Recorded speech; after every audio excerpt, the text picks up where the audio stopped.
What up, guys? Welcome to another episode of Mr. Morgan's Desk.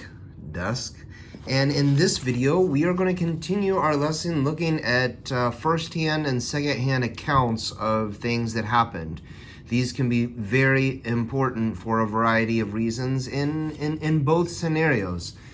First-hand accounts generally are more important because they are eyewitness accounts. You really want to be able to feel what the person felt. They're able to give an accounting of something that they saw with their own eyes. They felt with their own person. They experienced for themselves. And yet sometimes people can be unreliable sources because they might be very emotionally involved. They might be emotionally scarred by what happened or what they encountered. So because of that, it may be helpful to have secondhand accounts that can give a more thorough explanation of those events that they encountered. So today you will read another account, and I have this here. My cat Jinx is very vocal. He has a lot to say on this topic, but you might hear him in the video there. Today you will read another account of the sinking of the Titanic. First, you will read to understand what the author says. Then you'll reread to compare and contrast this account to the magazine article that you read already, or at least we will discuss that. So I'm going to read this now. This is by James McGall in Sinking of the Titanic and Great Sea Disasters. As the lifeboats pulled away, the officers ordered the band to play, and their music did much to quell panic. It was a heartbreaking sight to see the great ship go down. First, she listed to the starboard, on which side the collision had occurred. Then she settled slowly but steadily without hope of remaining afloat. The Titanic was all aglow with lights as if for a function. First, we saw the lights of the lower deck snuffed out. A while later, on the second deck, illumination was extinguished in a similar manner. Then the third and upper decks were darkened, and without plunging or rocking, the great ship disappeared slowly from the surface of the sea. The sea was calm as the water in a tumbler, but it was freezing cold. None had dressed heavily, and all therefore suffered intensely. The women did not shriek or grow hysterical while we waited through the awful night for help. We men stood at the oars, stood because there was no room for us to sit, and kept the boat headed into the swell to prevent her capsizing. Another boat was at our side, but all the others were scattered around the water. Finally, shortly before 6 o'clock, we saw lights of the Carpathia approaching. Gradually, she picked up the survivors in the other boats and then approached us. All right, notice the language that is used here. I want you to take note of the way this is spoken. Finally, shortly before 6 o'clock, we. Notice the words we. This is a first person plural word. We saw the lights of the Carpathia approaching. Gradually, she picked up the survivors in the boats and then approached us. Again, you see this first person plural accounting of what happened. And that's very key. You probably see lots of others. I'm looking up here in paragraph 2. The Titanic was all aglow with lights as if for a function. First, we saw the lights of the lower deck snuffed out. We. Many times you're seeing this we and us. And we men, here we see another one. We men stood at the oars. Stood because there was no room for us to sit, and kept the boat headed into the swell to prevent her capsizing. Another boat was at our side. So these are all, you can probably go up and find more, but these are all words that tell us this is a first-hand account. If I'm telling you a story, then I'm going to use those first-person pronouns to describe myself. I'm going to say, I was at this place, I saw this. And if I'm with a group, as you know, the author, James McCall he was, part of the crew of the Titanic, or I don't know if he was a crew, but he was part of he was one of the passengers, whether he was crew or whether he was just part of the, one of the guests. He was there. He was one of the passengers, so he described something that he was an eyewitness to, that he saw. And we can tell that without it pointed out to us by the use of these words. And so that's very important. It's a good clue into the story, and that it's not just an accounting. It's not just an article being written about it from another perspective. It's somebody who was there and actually saw the events as they occurred. All right, so I'm moving on to page 249 now, 249, and we're gonna look through some of this information. So first it says, think. Use what you learned from reading the memoir and the article to answer the following questions. So what we just read was a memoir.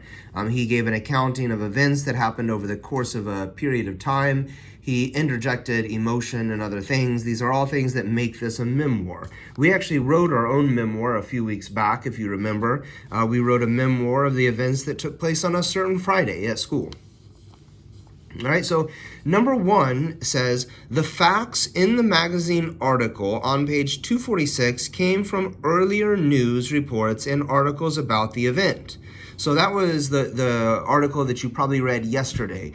It was the first magazine article on the Titanic. Whereas this goes on, it says, in the memoir on page 248, so that's the one I just read in this video just a moment ago. In the memoir on page 248, where did James McCall get his facts? Where did he get these facts? Well, I kind of already indicated that this is a first-hand accounting of what occurred. So, he read about them. Nope. He didn't just hear about them. He imagined the events and wrote a story about them. Maybe he was crazy. No, he experienced the events as they happened. This was a first-hand accounting of the events that occurred. He was an eyewitness to these things. So it's D. The correct answer here would be D. So you should circle D for that reason. But of course, you should understand why and how I came up with that. I came up with that, as I pointed out to you, because of the use of these certain pronouns, us, we, that kind of thing, our. All right, number 2, which information did McCall give that was not in the article? All right, so he mentions things that you don't see in the article. The Carpathia traveled to the Titanic's location. The first article told us that. We already knew that. B, the passengers were put into lifeboats. We already knew that. The first article already told us that. The lights on the Titanic went out deck by deck. That was news. Of course, if you watch the clip that I showed yesterday, the Leonardo DiCaprio, Kate Winslet movie, The Titanic, if you watch that, they actually do show that in the movie, so you might have been aware of that from that. But that was not mentioned in the first article that you read, though. That was not part of it. And then D, of course, the Titanic sank into the ocean. We know that. That was the kind of the main part of the article. So, that's not it. So can't be A, can't be B, can't be D. It is, of course, C. All right, which words and phrases are clues to McCall's perspective on the night of the Titanic sank? Write 2 clues in the box below. All right, so there's a variety of things that you could say about this. There's more than one correct answer, but the ones that I'm going to point out to you, if I probably had to go back and reread this and take a look at it, but so I don't expect you to just know this off the top of your head. You would need to reread this article, but think about what you're looking for. You're looking for what words and phrases are clues to McCall's perspective. Like perspective meaning, how did he feel about this? How did he react to it? What did he say about it? And so you would need to find things that give you a clue into that, and how he describes it. How does he describe these events? So I'm kind of scanning down right now, looking at it. I can kind of start from the beginning to see, because he could say from the beginning, like just how he felt about it.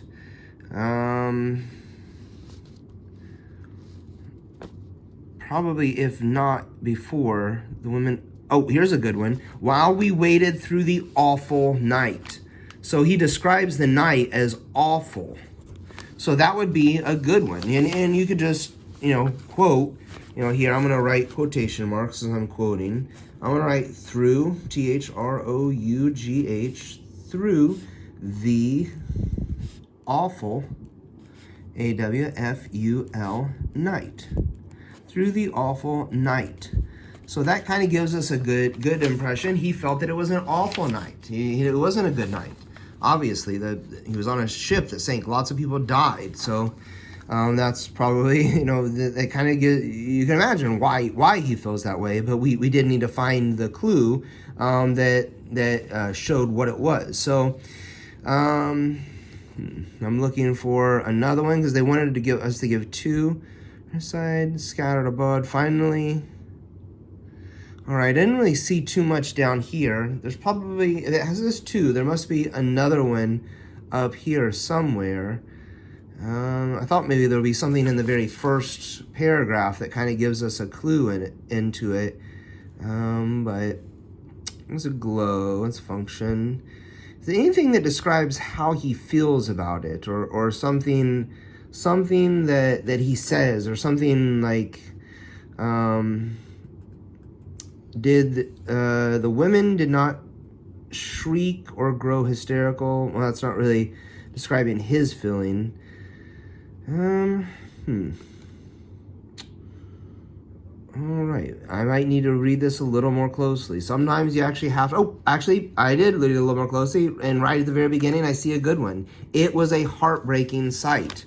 So heartbreaking sight is a really good one. So you could actually just write that as well. So heartbreaking sight. I'm going to put that in quotation. So the first one that I wrote down, the awful night, is kind of in the third paragraph down. So that's further down. And then once I actually read more closely, sometimes you do have to do that, then I saw one up here at the top. So that was a heartbreaking sight.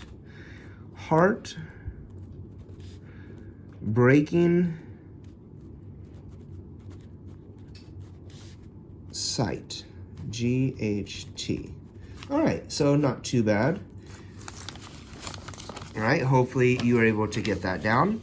And then the last part of this assignment is that we are supposed to go and it has us talk a bit. I'm going to talk you through some of these things right now, and then I want you to go do the short response that is on page 251. So this says, how are the two accounts of the Titanic the same? How are they different? Use the Venn diagram on page 251 to organize your thoughts, all right? So if you turn over to page 251 in your book, we can kind of take a look at that. But right off the bat, there are some things about these events that are quite different. And we already pointed out one that we could actually just grab from our thing. So one thing that it told us in number 2 here is that he describes things that happened that the first one doesn't include. The first-hand account, this guy's, I don't remember his name, but his account describes this thing about the lights going out. Well, the first one didn't go into that detail. So I'm just going to say, for first-hand accounts, there are some events that occurred. Events, and I'm going to put lights in parentheses there as an example. All right. So in the second-hand account, and you probably have to actually go over and take a look at that before you can really kind of consider that. But in the second-hand account, the one that was on page 246, the unsinkable Titanic. Well, okay, so for both of them, they both describe actually, if we go back to number 2, that is a good example. So number 2, passengers were put in a lifeboats. That was in both accounts. Well, actually, did he describe that? Yeah, he described the lifeboats. He described the women in lifeboats. So that would be, I'm going to put lifeboats there. Lifeboats. All right. And Let's see. The Titanic sank. That's a pretty big one. That's a pretty big event that occurred. I'm going to put sank. I'm just going to put S-A-N-K. It sank. All right. So these are all things that happened in both. The Carpathia traveled. I'm just going to put Carpathia because that Carpathia, how do you spell Carpathia? T-H-I-A. T-H-I-A. The Carpathia was the ship that rescued them, so that was definitely in both accountings.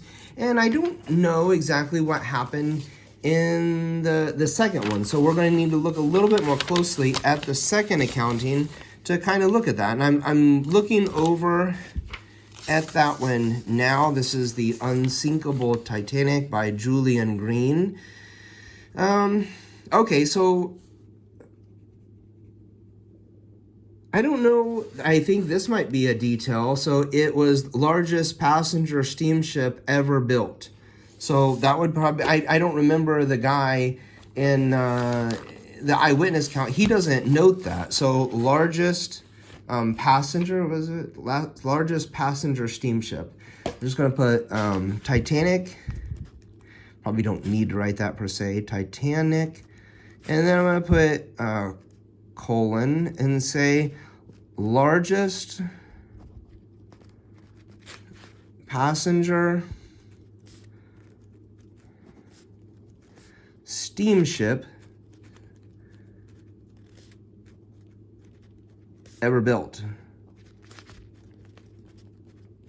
All right, so other things that stand out right away that are included in this that he wouldn't know. So there was 2,240 passengers, all right? So the number of passengers, that's not something that like you just know off the top of your head if you're an eyewitness to something. That's something that, you know, they account for that after the fact. So that's not something an eyewitness is going to know at the time. Now, maybe they might find that information out, but, you know, if you're in the midst of, say, a few thousand people, you can't say like, oh, there's 2,247 people here. That's not information that you know. So things like that, or things that have happened in the past century since then, that wouldn't be part of the eyewitness account. So that should stand out in your mind right away as things that, you know, would be in a second-hand account that would not be probably in a first-hand account. So the last kind of question in this section, or last thing that you'll go over for today, is this short response section. So it says to use the space below to write your answer to the question on 249. I think it asks us the question here, but it says, use the information in your Venn diagram to describe how the first and second-hand accounts of the disaster are the same and different. Hint, choose a writing structure that shows similarities and differences. All right, so we want to be able to do that.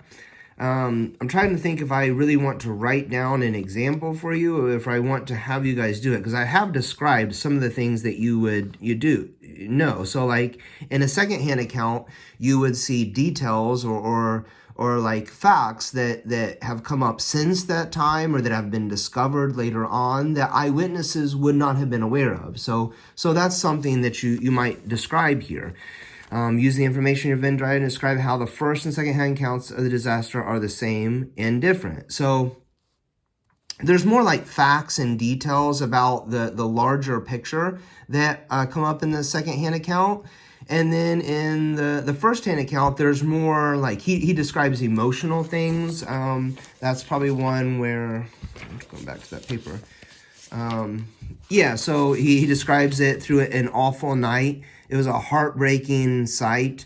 These are emotional things that he as an eyewitness feels that he can talk about that a secondhand account can't give. They might have a reaction to the news of the event, but they don't have the same emotional connection to the event itself. So that would be something you would probably say about that. But you know, both events should basically have some detail, like the major events that happened, that the ship sank. You know, you don't have to be an eyewitness to know that it sank. You know, it's everybody reported it. The ship's at the bottom of the ocean. There's kind of a lot there. And then likewise, the first-hand account, they actually watched it sink. So both groups should pretty much know the boat sank. The lifeboats, they know that.